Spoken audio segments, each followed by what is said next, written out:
Les entrepreneurs qui veulent créer de la richesse doivent-ils fuir la France pour aller travailler là où on veut bien d'eux? Ça va être la question du jour. La vidéo est inspirée par l'actualité récente, par les déclarations du PDG du groupe Safran, Olivier Andriès, qui a déclaré le 15 avril dernier devant la commission d'enquête de l'Assemblée nationale qu'il n'investirait plus dans les villes tenues par des écologistes. Safran, c'est une grosse entreprise industrielle et technologique française qui est présente dans les indices Eurostoxx 50, Eurostoxx 600 et bien évidemment CAC 40. Elle travaille dans la défense, dans l'aéronautique, dans l'espace aussi. Elle est présente dans 27 pays et le groupe Safran projetait d'installer une usine à Rennes pour produire des pièces pour les turbines d'avion.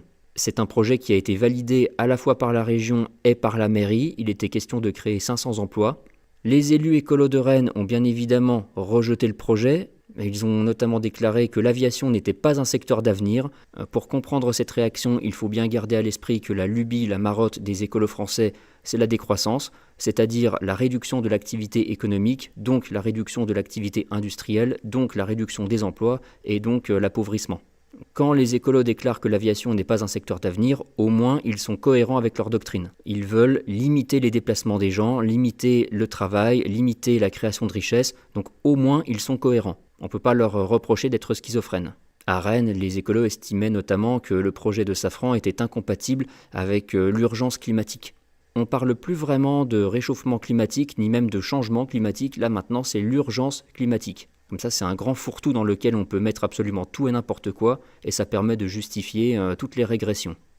Face à cette réaction, le PDG de Safran, qui prétendait tout de même créer 500 emplois dans la ville de Rennes, a décidé qu'il boycotterait littéralement les villes écolos.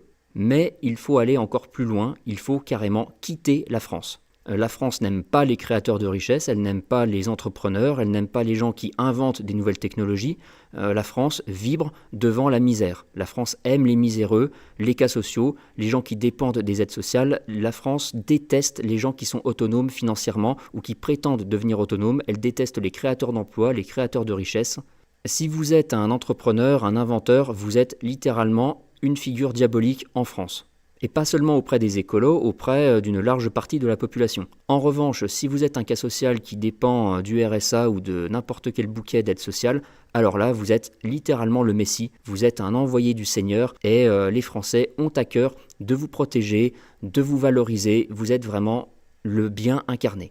Dans le cadre du projet du groupe Safran, les écolos ont invoqué l'urgence climatique, mais ils auraient pu invoquer n'importe quoi d'autre. Le fond du problème, c'est qu'une grande partie de la gauche française déteste le patronat, déteste les employeurs, veut dresser les salariés contre les patrons, les riches contre les pauvres, les possédants contre les prolétaires. Et dans un climat social pareil, vous ne pouvez pas créer sereinement une entreprise, vous ne pouvez pas développer une activité et vous ne pouvez pas créer de la richesse.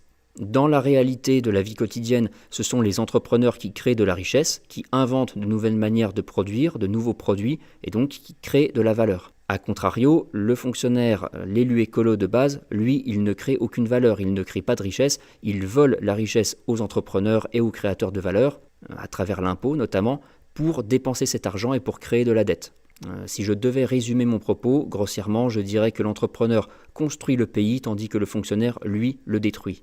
C'est le travail, c'est l'effort, c'est l'inventivité, c'est les investissements qui permettent de créer de la valeur dans un pays. Quand un grand groupe industriel arrive quelque part, que ce soit Safran ou Amazon, ça a des tas de conséquences bénéfiques pour la région. Là, au-delà des 500 emplois directs, le groupe allait créer des centaines d'emplois indirects, des familles allaient s'installer, des commerces allaient s'ouvrir, ça allait entraîner des nouvelles recettes fiscales pour les collectivités locales.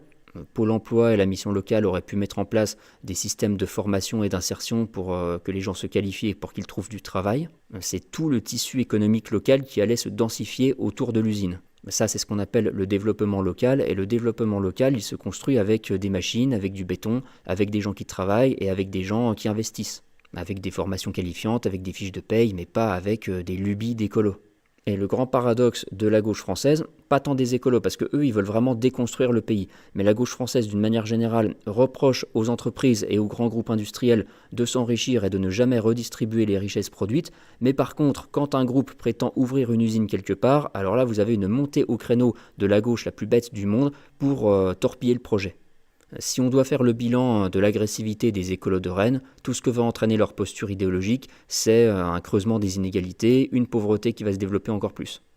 Les écolos de Rennes punissent les chercheurs d'emploi, ils punissent les jeunes qui auraient voulu se former ou trouver du travail dans la technologie, dans l'industrie. Mais encore une fois, c'est logique avec la posture des écolos.